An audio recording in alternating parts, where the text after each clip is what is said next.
This place is so peaceful. It reminds me of something I read in the Bible the other day. It was about loving your neighbor. Yeah, I've always heard that, but sometimes I wonder, who exactly is my neighbor? Like, is it just the people living next door to me? That's a great question. I think Jesus answers it in the story of the Good Samaritan. You guys remember that one?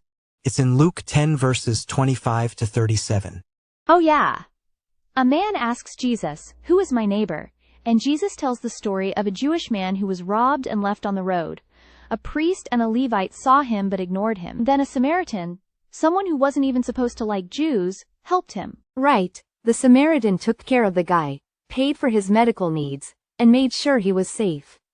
So, basically, Jesus was saying that our neighbor isn't just the person who looks like us or lives near us. It's anyone who needs our love and care. Exactly.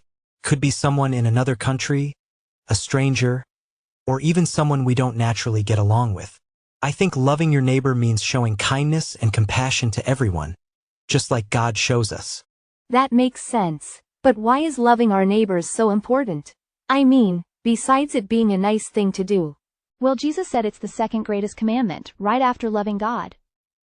In Matthew chapter 22 verse 39 he says, "Love your neighbor as yourself." It's not just a suggestion, it's a command. And in 1 John chapter 4 verse 20, it says we can't claim to love God if we don't love people. And there are benefits too. Proverbs 19 verse 17 says, "Whoever is kind to the poor lends to the Lord, and he will reward them for what they have done." Loving others brings us closer to God and makes the world better for everyone. That's so true. I think it also brings a lot of peace to our own hearts. When we forgive and love others, we let go of anger and bitterness. And it's an eternal blessing. If we start loving others the way Jesus taught, we can inspire them to do the same. Imagine how different the world would be if everyone truly cared for each other. So, practically speaking, how can we start? Like, what's something we can do today to love our neighbors? Maybe we can check on someone we haven't talked to in a while. Or help out a friend or classmate who's struggling with something. That's a great idea. We could also volunteer or donate to a cause that helps people in need. And sometimes it's as simple as being kind. A smile, a kind word, or listening when someone needs to talk can mean so much. You're right. Love doesn't have to be complicated. It's about putting others before ourselves and reflecting God's love in our actions.